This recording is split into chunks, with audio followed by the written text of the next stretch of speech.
My nemesis confessed his love for me, then took it back, saying he'd send it to the wrong person. Me, weird. I think I just saw a ghost. My nemesis, what ghost? Me, a chicken. The text bubble showed he was typing. I waited patiently for 10 minutes. Finally, he mustered his courage again. I like you. Be my girlfriend. I replied instantly, wow. The chicken disappeared. Me, and turned into a clown. Thomas didn't reply after that. I let out a smug little hum. He must have lost a bet with his friends and was using me for the dare. I wasn't about to play along.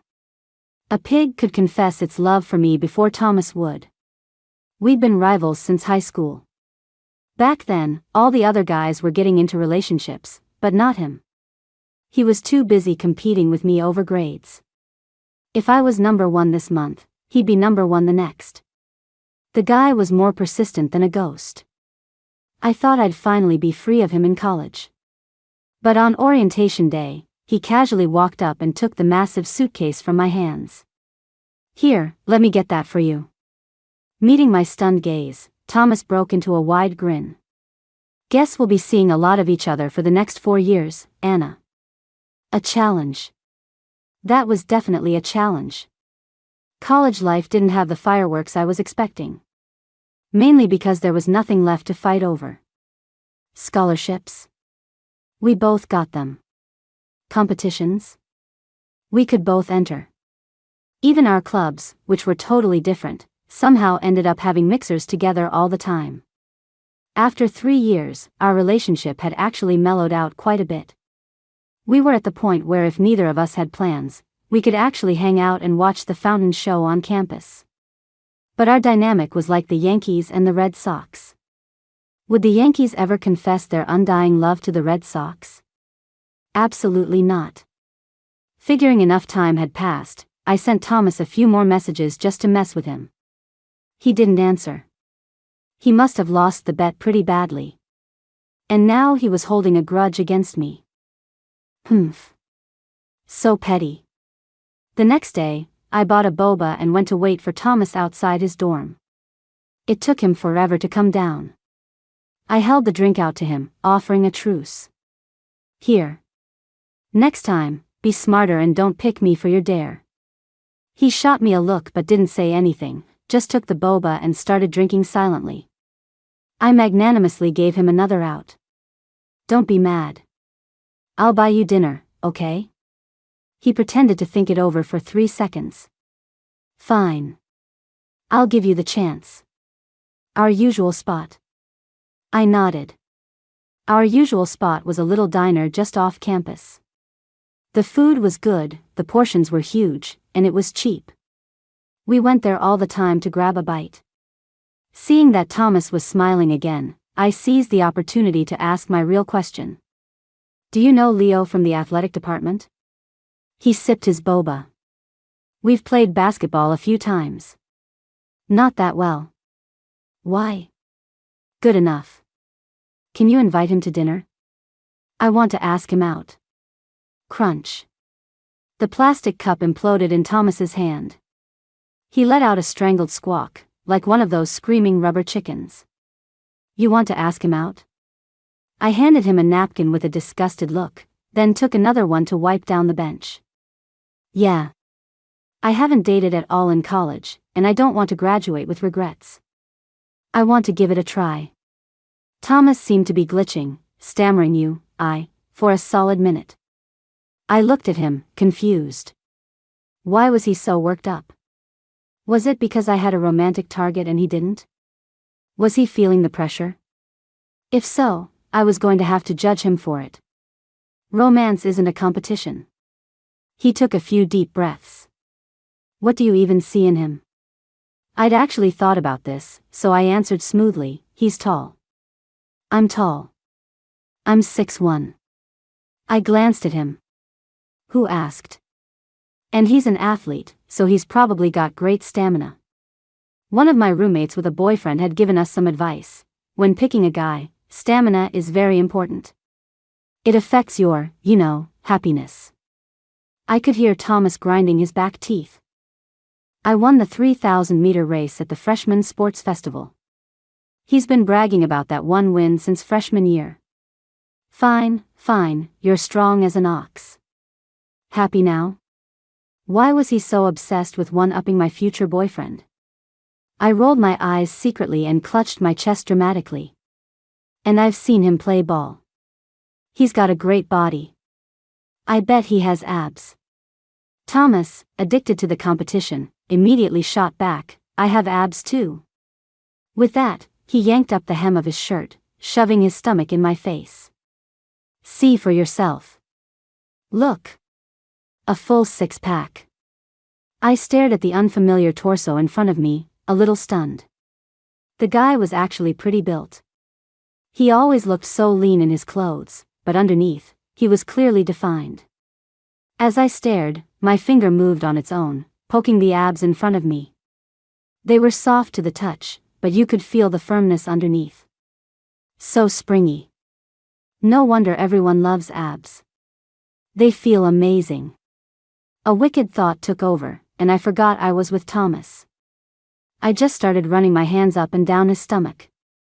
Lost in the moment, I heard a low groan from above me. Thomas's voice was impossibly hoarse. Like what you feel? I followed the sound and looked up, seeing the tips of his ears were bright red. And under his shirt, I could just make out two little points rising and falling with his breath. They were pink. The words just flew out of my mouth. Damn, Thomas, you're shameless. I'd pissed Thomas off, and he'd stormed away. Without his help, I had to go after Leo myself. I was determined to win over the tan, younger athlete. I actually already had Leo as a contact, but he was just one of those people you add and never talk to. This time, I made the first move. I liked his posts on his feed, complimented his basketball skills, and within a few days, he invited me to watch him play. I was very pleased with myself. Look at me, making moves. After watching a few games, though, my enthusiasm started to wane. An athlete's body might be nice to look at, but after an hour of sitting in 90-degree heat, anyone starts to look more appealing as an ice pop. So the next time he invited me, I tried a different approach. Hey, want to go to a lecture today instead? A really famous professor is speaking, and we can get extra credit. Leo got the hint and agreed immediately. As I sat in the auditorium, I couldn't help but sigh in contentment. This was how summer was meant to be spent. Indoors, air conditioning, comfortable seats, an interesting lecture, and a hot younger guy sitting right next to me. Life was good. Leo had even brought me a few bags of snacks. Here, Anna. In case you get hungry.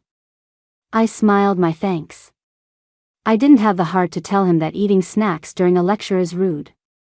What did he do wrong? He's just an innocent, sweet freshman. I was completely absorbed in the 90-minute lecture. When it was over, I noticed Leo had fallen asleep, slumped in his chair. Clearly, he wasn't that interested. He'd only come to be with me. As we walked out of the auditorium, Leo apologized, his face slightly flushed. Sorry, Anna. I was a total slacker in high school. The second a teacher starts talking, I get sleepy. You don't think I'm dumb, do you? Of course not, I laughed. Other people were sleeping too. A lot of them were just here for the credit. That seemed to cheer him up. He started chattering away about his high school days. He was a total oversharer, the kind of person who could talk endlessly, so you never had to worry about awkward silences. The only problem was that sometimes my mind would wander while he talked.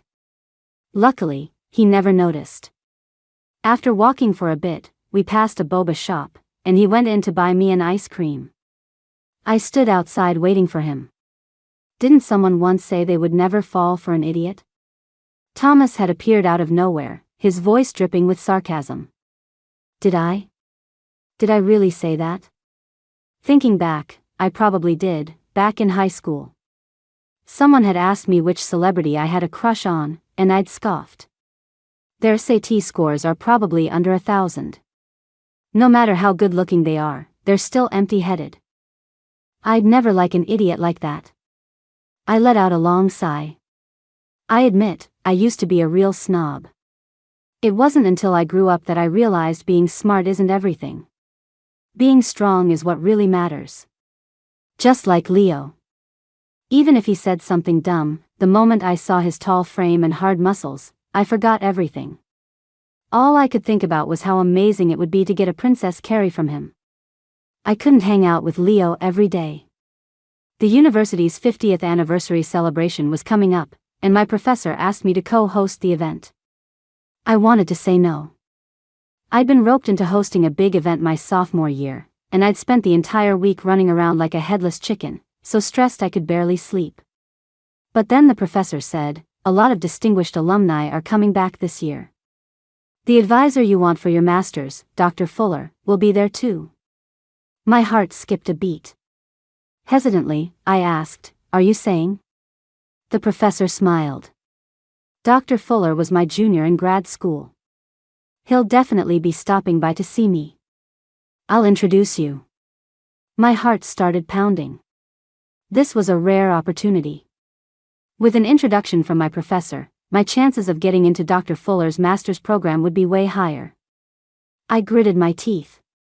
I'll do it. I spent the next 2.5 weeks in a whirlwind of activity, and my contact with Leo dwindled. Finally, the day of the anniversary celebration arrived. I was running around backstage, going over my lines on the cue cards. Meanwhile, Thomas was sitting comfortably in the audience. Every so often, he'd raise his phone and snap a picture of me. Infuriating. He was such a slacker. He'd only signed up for a solo piano piece, so once he finished his opening performance, he was done for the night. I was the one teetering back and forth in 4-inch heels, racking up my step count. To make matters worse, I'd twisted my ankle on my way on stage earlier, and it was throbbing with a sharp pain. Thankfully, through sheer force of will, I managed to not let it show. I finally made it through to the end of the night. My professor had a freshman find me and tell me to meet them at the main gate. I was surprised. The dinner was tonight? I'd thought it would be tomorrow at the earliest. I tested my throbbing ankle, gritted my teeth, and was about to agree. Then Thomas appeared. "Go tell Mr. Evans to head out first. Anna and I will be there in a bit." The freshman nodded and left. I glared at Thomas out of habit. "What are you plotting now?" He walked over, knelt down by my feet, and gently pulled my hidden foot out from under my long dress. My ankle was already badly swollen. "Anna," he said, his voice low and his expression unreadable, "when are you going to learn to stop being so stubborn all the time?" It wasn't a question.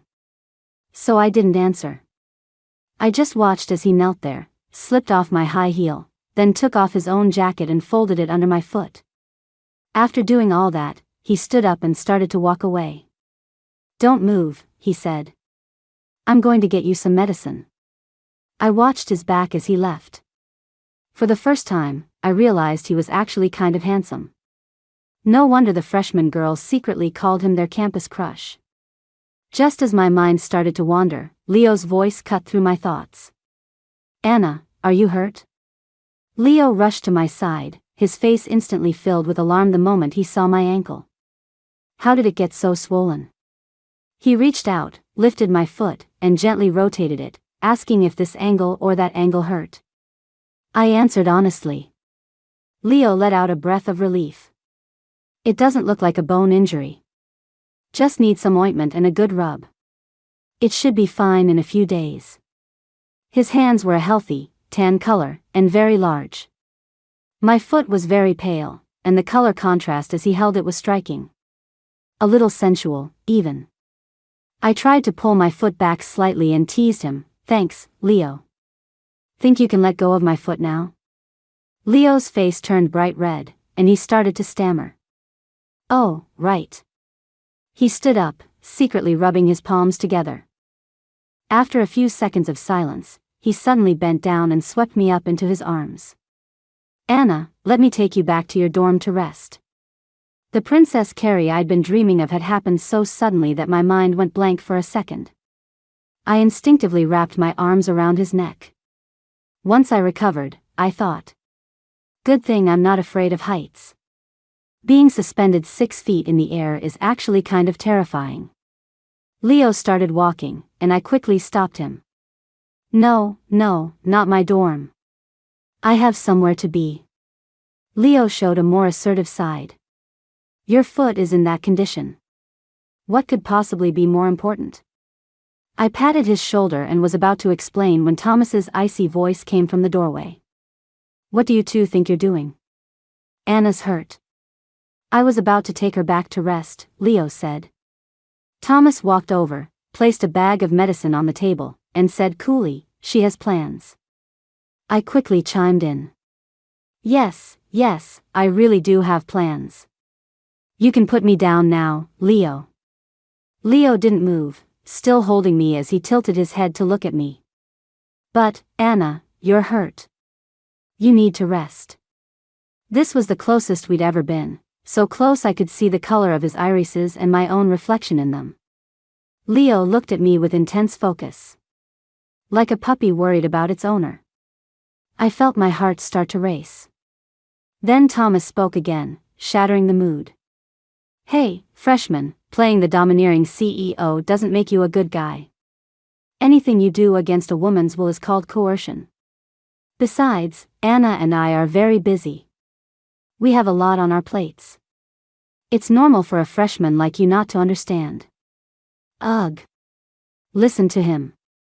Why was he trying to intimidate my freshman? And what was this Anna and I are busy? I'm busy.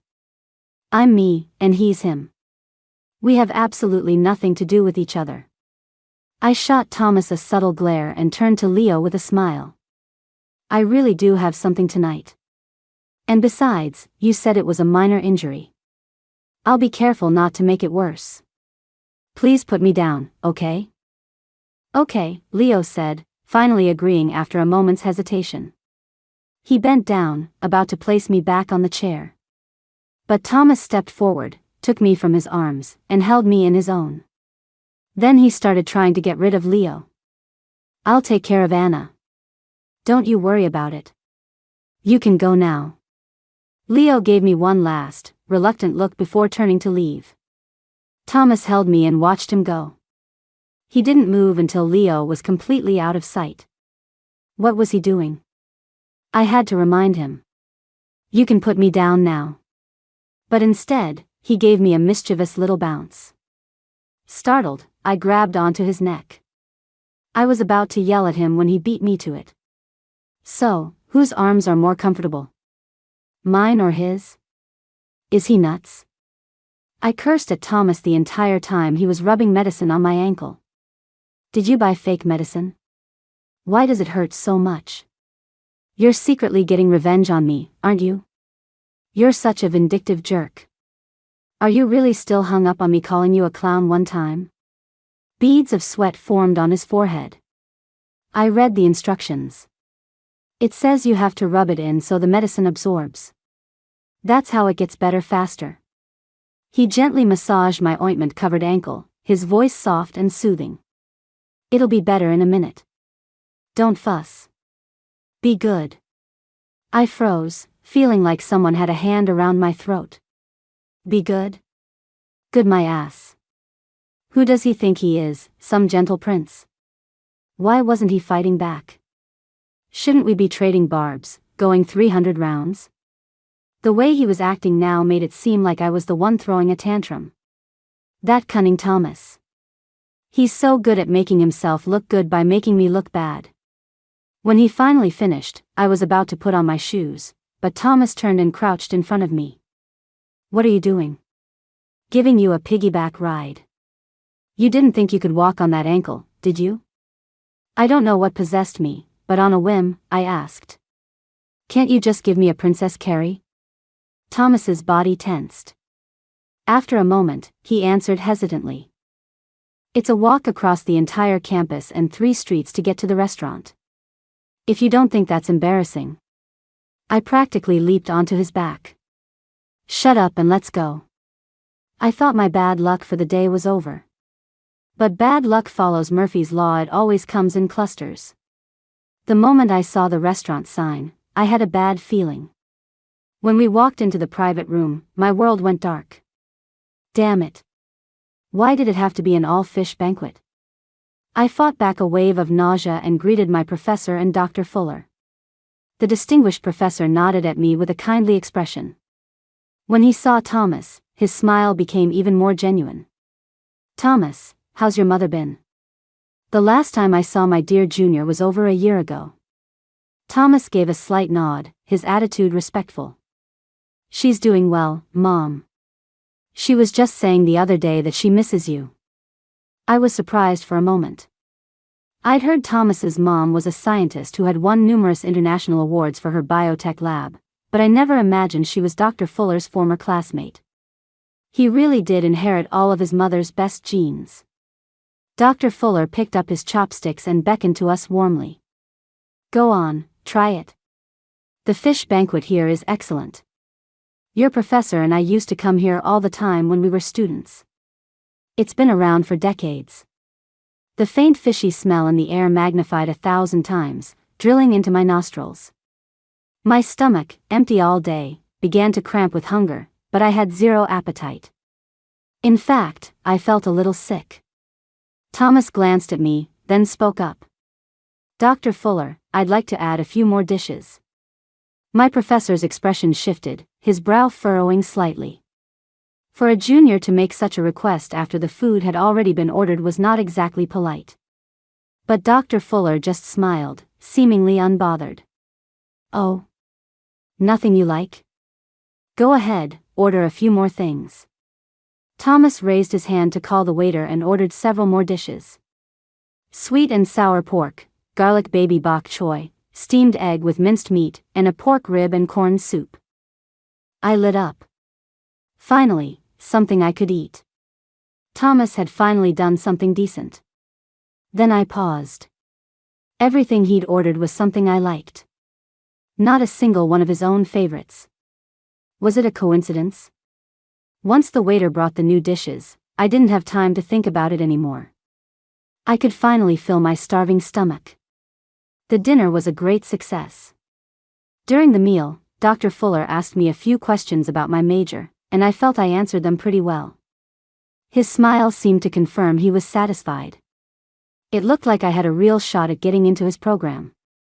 After dinner, Thomas gave me a piggyback ride back. He navigated the path with practiced ease, one hand supporting me, the other carrying my heels. He walked step by step, steady and sure, toward the campus. As I rested on his back, my mind drifted for a moment.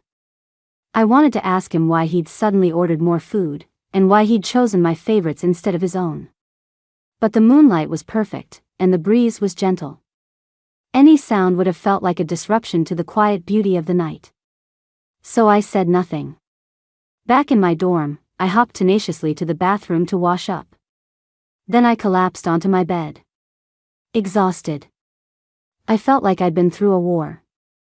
Finally getting a chance to pick up my phone, I replied to Leo's concerned messages and scrolled through my social feed. When I switched back to my chats, I saw a group with 99+ notifications. It was the anniversary event planning group chat. I clicked on it, and messages were flying by at a dozen per second. Ah, my ship is real. This composition. This lighting. This is a legendary pick for the fandom. The waist, the legs, that back, the whole vibe, they look so good together. Don't tell me there's nothing going on between them. I'm dying. This is straight out of a campus romance drama. I was completely lost. What were these underclassmen freaking out about now? I scrolled up and finally found the source of it all. Someone had posted a photo in the chat. It was a picture of Thomas giving me a piggyback ride back to campus that night. I froze. No wonder they were shipping us so hard. It really was a good picture. You couldn't see either of our faces, but just from our silhouettes, you could feel a hazy, tender affection. It looked like a movie poster. My heart suddenly started racing. I quickly exited the group chat and opened my private chat with Thomas. Did you see the group chat? These people are out of control. You need to go say something. Thomas replied with a 1. I relaxed. As a junior, he had some authority. One word from him, and these kids would definitely stop joking about us. I clicked back into the group chat and saw a new message from Thomas. Nice shot. Send me the original. I was furious. What was he doing, adding fuel to the fire? Sure enough, the moment he sent that, the chat exploded even faster. A never-ending stream of HH assaulted my eyes. Defeated, I had no choice but to step in and end the chaos myself.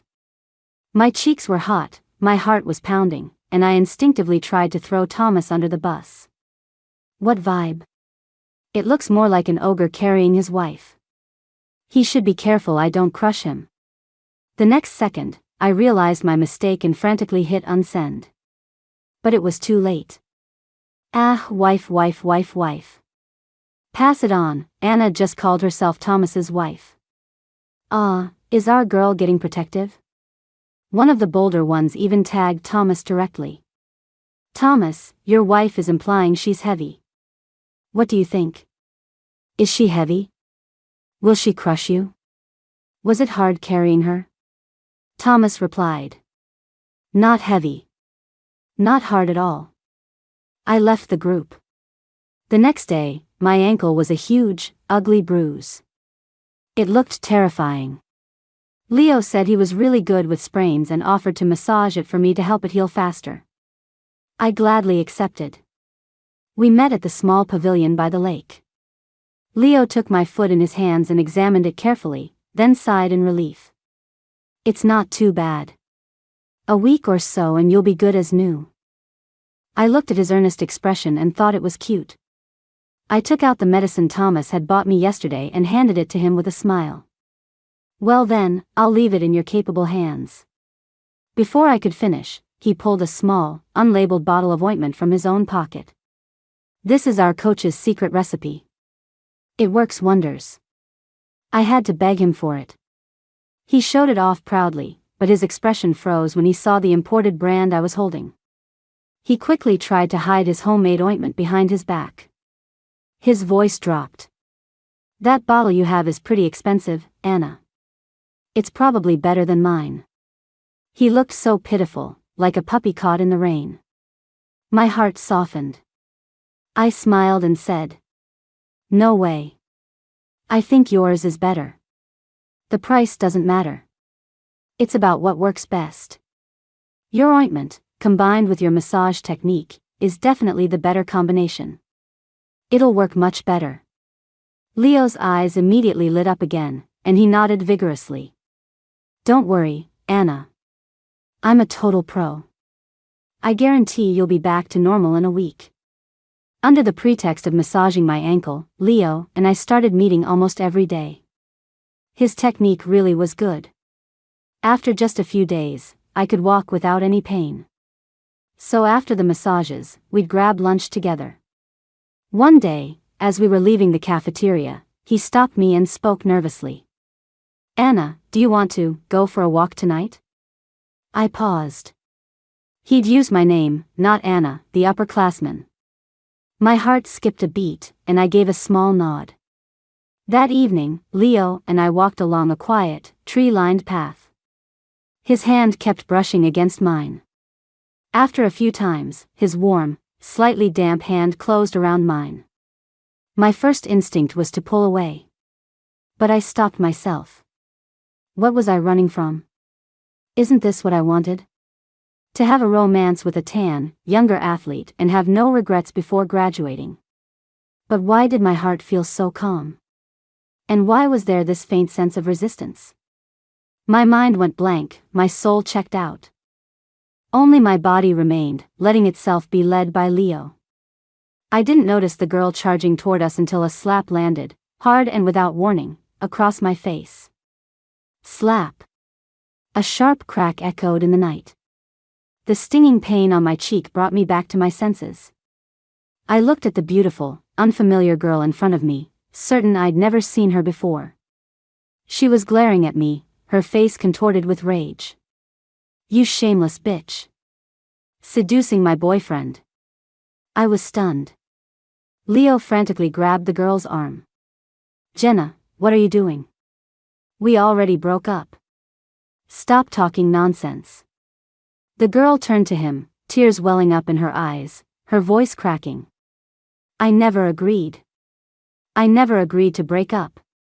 We were together for a year, and you're breaking up with me because of long distance? Leo, you bastard. She shoved him hard, then turned and ran off, crying. Leo stumbled from the push and rushed back to me, his expression a mess of panic and helplessness. Anna, I'm so sorry. She's my ex-girlfriend. I told her we broke up, really. She's the one who won't accept it. I really, really like you. I couldn't help myself, I just wanted to be with you as soon as possible, so He explained in a frantic jumble. I held my cheek, still reeling from the sudden turn of events. A figure suddenly burst from the darkness and threw a punch straight at Leo's face. It was Thomas. What was he doing here? I stared dumbly at the man who had appeared out of nowhere. His chest heaved, and his face was twisted with a level of fury I'd never seen before. The gentle, refined student persona was gone. He was just staring at Leo with pure, unadulterated rage. You're disgusting. His voice was as cold as ice, filled with anger. You hurt her, and now you're standing here playing the victim. Leo looked at me, his eyes full of regret. Anna, I'm sorry, I looked at the chaos in front of me, but inside, I felt a sudden sense of calm and relief. As if a weight had been lifted. Letting out a soft breath, I smiled at Leo. It's okay. Your girlfriend came all this way to find you. She doesn't know anyone here, and it's late. It's not safe. You should go after her. Leo looked at me in anguish, his lips moving, but in the end, he just lowered his head in defeat and walked away. After that night, I officially entered my social hibernation period. I didn't go out unless absolutely necessary. Mainly because I didn't want to see Thomas.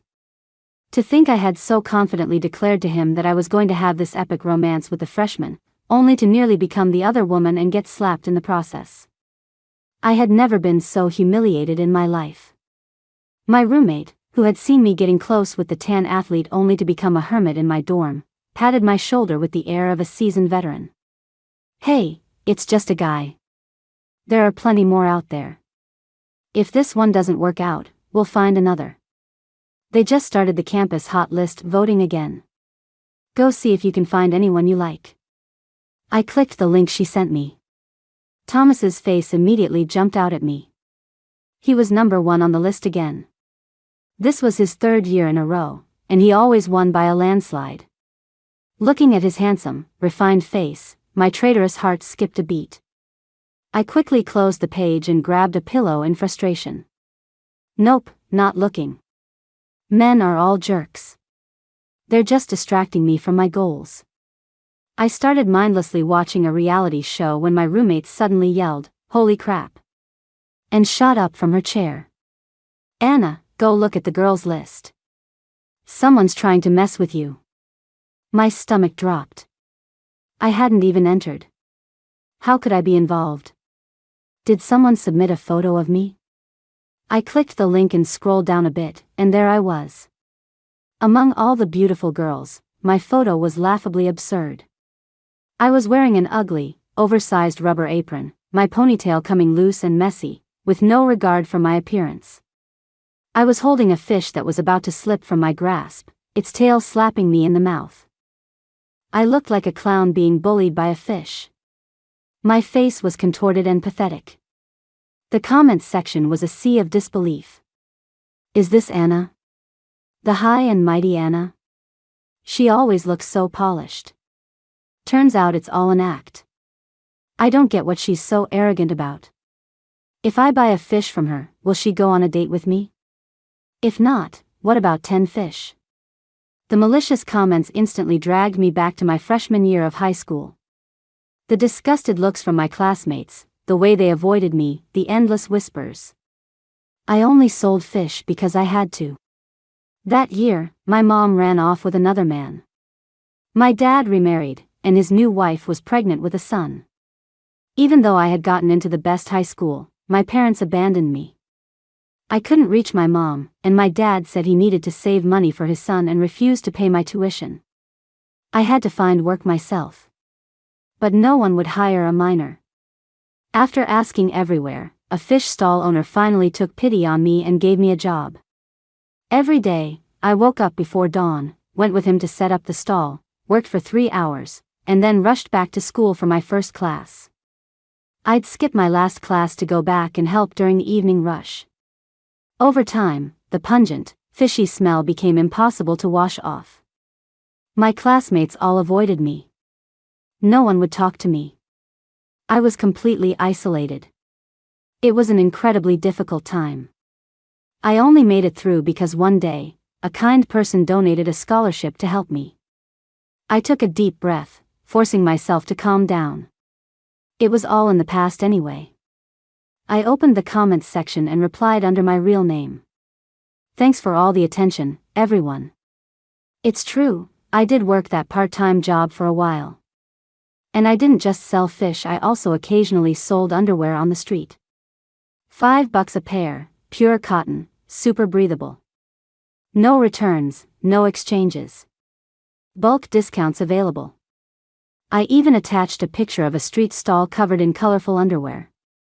My roommate cheered me on while furiously arguing with people in the comments. Hilarious. People living off their parents' money have the audacity to mock someone who's self-reliant. How shameless can you be? What's wrong with gutting fish? If our Anna had learned to be a butcher back then, she could be carving you up right now. Ooh, I remember you. That guy from engineering who got rejected by Anna, right? What, did love turn to hate? She stabbed at her phone, muttering curses under her breath. I thought she was adorable. I ordered her a large boba tea and tried to stop her. Take a break, Wonder Woman. You're going to hurt your finger. But then she yelled, holy crap. Again. You're #1 on the hot list now. I picked up my phone and refreshed the page. In my voting section, the ugly fish photo was gone. In its place was another picture. It was the same noisy morning market, and I was still wearing the same waterproof apron and boots. But the angle was completely different. The morning light was soft, casting a gentle glow on my profile. I was looking down, focused on filleting a fish, a few strands of hair falling beside my cheek, a bead of sweat on my nose. Behind me, the sunrise spread across the sky like a vibrant tapestry. In the photo, I didn't look pathetic or ridiculous. There was only a quiet strength and stubbornness that seemed beyond my years, as if I were glowing. I instinctively opened the comments section. The chaotic arguments were gone. The top comment had hundreds of likes. This was definitely taken by someone who loves her very much. Only in his eyes could she shine so brightly. My finger paused. I kept scrolling. Mom, I think I just saw what love looks like. Reminds me of a time before I became a bitter, jaded woman. So who took it? Can I ship this? Whatever, I'm shipping it. I refreshed again, and the top comment had changed. Someone with a familiar profile picture, using their real name just like I had, claimed the photo and left a single sentence. Thomas, she outshines the dawn. When I went downstairs to get my boba, I suddenly felt the urge to go for a walk. I asked someone to take the drink up for me and started walking toward the lake. My mind was a jumble of thoughts, but when I tried to focus, I realized I hadn't been thinking about anything at all. When I got to the lake, I saw a familiar figure standing there. It was Thomas. He saw me too. We both leaned against the railing, looking out at the calm surface of the water. He spoke first, without looking at me. That picture, I took it by chance during our freshman year of high school. I was just passing through the morning market that day, and I saw you. He seemed to be lost in memory, and a small smile touched his lips. At the time, I just thought you were incredible. You looked about my age, but but you killed that huge fish without even blinking. It wouldn't be an exaggeration to say you were ruthless. That made me laugh. If I didn't kill it quickly, it would suffer more. He nodded, as if I'd taught him something, and continued. I didn't think you were that special, not until I saw you at school. You would walk past everyone with a blank expression, heading straight for your destination. In that moment, I thought you looked like a goddess. After that, I found myself unconsciously looking for you in the crowds. By the time I realized what I was doing, I had already been watching you for a very long time. He turned to look at me, his eyes so gentle and focused. Anna, for a long time now, I haven't been able to look away from you. I love you. The wind died down. The world fell silent, and the only sound was the deafening thunder of my own heartbeat. I looked into his eyes, which were fixed on mine, and saw undisguised hope and nervousness. The intensity of his feelings felt like it could burn me. I turned my head away, avoiding his searing gaze, my voice dry. Thank you. But we're not a good match. The light in his eyes dimmed instantly. He pressed on, unwilling to give up. Why not? Don't you like me? I dug my nails into my palm, forcing the words out one by one with all my strength. No. I don't. Thomas left. I sat alone by the lake until the sun began to set. Suddenly, Leo appeared. He walked up to me, his head lowered, his eyes filled with guilt. I'm sorry, Anna. Jenna was the one who posted that picture. She did it on impulse and hurt you. If you want, I can bring her to apologize. I shook my head. Leo hesitated, then continued, I broke up with her for good. Anna, I really do like you. Would you be willing to give me another chance? I looked at him and refused, my tone calm but firm. Leo, thank you for liking me. But I don't think we're a good match. He bit his lip and asked stubbornly, why not? Weren't we getting along so well before? My mind went hazy for a second. Why was everyone demanding a reason for my rejections today? I looked down and said softly, because I already like someone. Thomas seemed to have taken a long leave of absence. I hadn't seen him on campus for days. I opened my chat with him, wanting to type something, but after staring at his name for a long time, I closed it again. Life went on without him. I went to class, spent my time in the library, and prepared my grad school applications. It's just that now, when I took notes in my major classes, would accidentally miss a few key points. A small problem. Nothing major. This afternoon, as I was leaving the academic building, I was stopped by an elegant, well-dressed woman. She was smiling, and her eyes looked vaguely familiar. Are you Anna? I nodded, stunned. I'm Thomas's mother. Do you have a moment to talk? My heart leaped into my throat. We sat down at the campus coffee shop. Thomas's mom had a gentle smile, but she immediately dropped a bombshell. After funding you for 3 years, this is the first time we've met. You're even more outstanding than I imagined, Anna. My eyes widened in shock. The scholarship in high school, that was from you? She nodded, then shook her head. To be precise, my son provided the money. We just sponsored you in my name and his father's. I looked up at her, unable to believe what I was hearing. She smiled and began to share a secret I never knew. One day during his freshman year, he suddenly came to me and his father and said he wanted to cash in his allowance for the next few years to sponsor a classmate he liked. His father thought it was absurd. How could he be so extravagant with dating at such a young age? He said it wasn't dating. He hadn't even confessed his feelings yet. At this, Thomas's mom let out a small laugh, as if charmed by her own son's earnestness. To convince his father, he promised to study harder. And from that day on, he truly gave up all his hobbies and dedicated himself completely to his studies. Our son kept his promise, so we, as parents, kept ours and sponsored you. My mind went completely blank. That scholarship, the one that pulled me out of the mud, had come from Thomas. After he graduated from high school, he excitedly announced he was going to confess to the girl he liked. His father and I both thought he would succeed, but he came home late that night, looking completely dejected. I was stunned again. On graduation day, Thomas had indeed asked me to meet him behind the school. But I'd assumed it was some kind of prank and ignored him completely.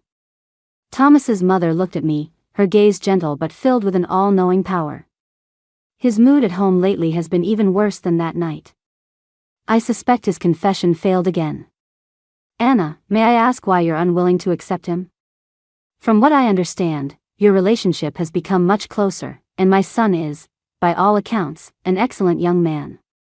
I felt as if my soul had been sucked out of my body. My voice was hoarse as I spoke the shameful truth. Our family backgrounds are too different. It might not be obvious at school, but once we're out in the real world, that gap will cause a lot of problems. I'm not good enough for him. Thomas was too exceptional. Good grades only matter on campus. His prominent family background would ensure that he would continue to soar long after graduation. At school, we could compete and seem like equals. But the moment we graduated, the gap between us would become obvious. The difference in our family status was like a chasm. It was something hard work alone couldn't bridge. The fish stall owner used to tell me about his old classmates. In school, they'd all laugh together, drink beer, and eat barbecue. But as soon as they graduated, some went abroad, and others inherited the family business. Only he was left with no one to support him and nowhere to go. He ended up gutting fish. After listening, Thomas's mom let out a soft sigh. Child, I don't know why someone so young would be so preoccupied with social status. Our family has never cared about such things.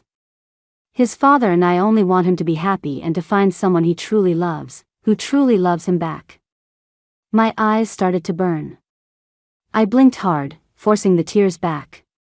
Thomas's mom paused, her tone becoming more serious. However, as a mother, I can't just watch my son remain this despondent. If there's truly no possibility for you and Thomas, we're considering sending him to study abroad. A change of scenery, perhaps time can heal everything. The ticket is already booked. Tomorrow afternoon at 2 p.m. A flight to London. With that, she gave me a final smile, turned, and left. Leaving me sitting there, my mouth hanging open in a daze. The next day, I was in my dorm, working through practice exams. But my efficiency was abysmal. I couldn't focus at all. Every few minutes, I'd turn on my phone to check the time. There was no clock in the room, but I could almost hear the second hand ticking forward. Each tick landed like a blow to my heart. I read the same question 3 times but still couldn't remember what it was asking. Finally, the time on my phone flipped to 2 p.m. I dropped my pen and let out a long breath. It was time. Thomas's plane must have taken off by now. I wonder if the weather is nice in London. What major will he choose? Will he make new friends who share his interests? Will he be just as competitive with them? Will he fall in love with a girl there? Just as my mind was racing with these thoughts, my phone rang, startling me. I picked it up and saw the caller ID, and my breath caught in my throat. Thomas? Why was he calling me? With a trembling hand, I answered the call. His familiar voice came through the line, laced with suppressed anger. I'm downstairs. Come down. My mind was in a fog. I grabbed my phone and sprinted downstairs. And there he was. The person who should have been 30,000 feet in the air. My voice was dry. You didn't go? Thomas didn't answer. Instead, he started accusing me, his voice full of hurt. Anna, you can't do this. I blinked, confused. Do what? You can't discriminate against me just because my family has money. You can't just write me off. It's not fair. He said it with such indignation.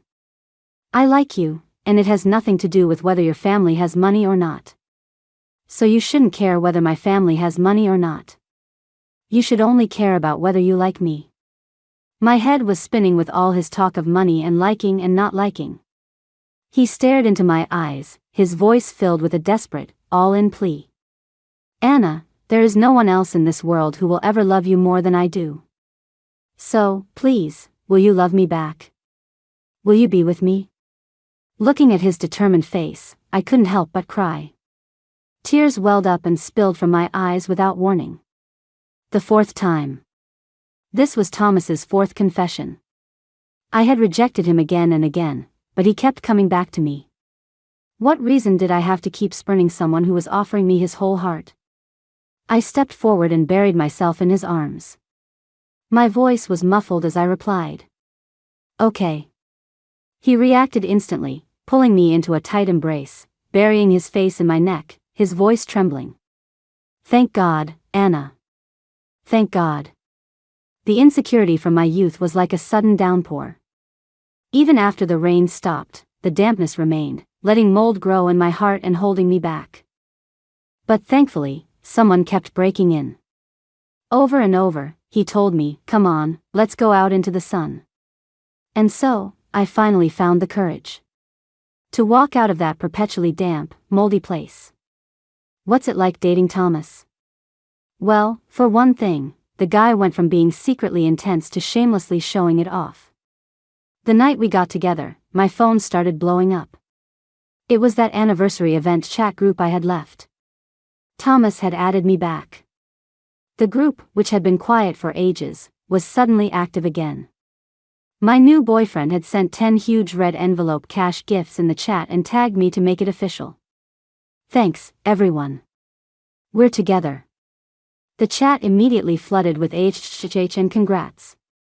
But that wasn't all. He updated his social feed at the same time. A 9-photo grid, which even included a picture of me sleeping that he must have secretly taken at some point. The caption read, "Let me introduce you to my girlfriend." The comments from our mutual friends were too embarrassing to read. He even made a point of replying smugly to Leo's comment, "Wishing you happiness, Anna." Thanks, man. We will be. Smile emoji. When did this person get so childish? The night's events felt like an echo of our first meeting. Guess we'll be seeing a lot of each other for the next 4 years, Anna. Take our first kiss, for example. Just as his lips were about to touch mine. Pfft. I couldn't hold it in. I burst out laughing. Thomas froze, a look of complete confusion on his face. I quickly apologized. I'm sorry. It just feels a little weird. It's like watching the Yankees try to kiss the Red Sox. Thomas was silent for 3 seconds, then leaned in to kiss me again, his voice a low growl. Shut up. Don't talk. Time flew by, and before we knew it, we were seniors. To make it easier for me to study for the grad school entrance exams, we rented a small apartment near campus and started living together. The night we moved in, one thing naturally led to another. Afterward, he lay heavily on top of me. His breathing hadn't even returned to normal when he asked, eager to show off. So? Pretty good, right? I told you my stamina was just as good as an athlete's. He had worn me out completely. My body felt like a pile of loose parts. But I still mustered the last of my strength to kick him. Thomas, you're so shameless you're going to kill me.